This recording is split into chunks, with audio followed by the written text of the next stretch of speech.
Mimika, Nemangkawi.pos.com. Mimika terancam gigit jari. Yohanes Kemong bongkar skenario pembagian saham yang merugikan Papua Tengah.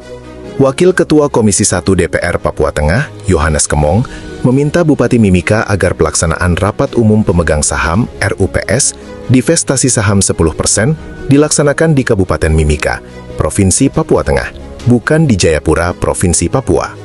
Permintaan tersebut disampaikan Yohanes dengan pertimbangan bahwa Kabupaten Mimika merupakan pemegang saham mayoritas sebesar 10%, sehingga memiliki posisi strategis dalam menentukan arah dan pengelolaan saham demi kepentingan jangka panjang masyarakat Mimika. Mimika adalah pemegang saham mayoritas 10%. Karena itu, pelaksanaan RUPS seharusnya dilakukan di Mimika sebagai bentuk penghormatan terhadap hak dan kepentingan daerah. Senin, 26 Januari 2026. Ia mengingatkan agar pemerintah daerah tidak mengambil keputusan keliru yang berpotensi merugikan masyarakat Mimika dan Papua Tengah. Yohanes menyoroti wacana pembagian saham sebesar 7% kepada 7 provinsi se-Papua yang dinilai dapat menggerus porsi kepemilikan daerah.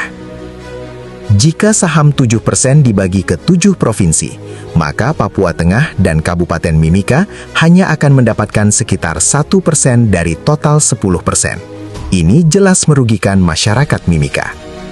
Menurutnya, kebijakan tersebut tidak mencerminkan keberpihakan terhadap masa depan rakyat Mimika dan Papua Tengah, mengingat kontribusi wilayah Mimika yang sangat besar dalam aktivitas pertambangan. Karena itu, ia menegaskan bahwa pelaksanaan RUPS harus dilakukan di Kabupaten Mimika sebagai wilayah pemegang saham mayoritas agar setiap keputusan strategis dapat diawasi secara langsung oleh pemerintah daerah dan masyarakat. Selain itu, Yohanes juga mengingatkan apabila pelaksanaan RUPS tetap dipaksakan dilakukan di Jayapura, maka hal tersebut patut dipertanyakan dan dapat menimbulkan kecurigaan publik terhadap pengelolaan saham divestasi tersebut. Ia pun mengajak masyarakat Mimika dan Papua Tengah untuk terus mengawal setiap langkah Bupati Mimika dalam pengelolaan saham 10%, agar kebijakan yang diambil benar-benar berpihak pada kepentingan rakyat. Ini menyangkut masa depan Mimika dan Papua Tengah.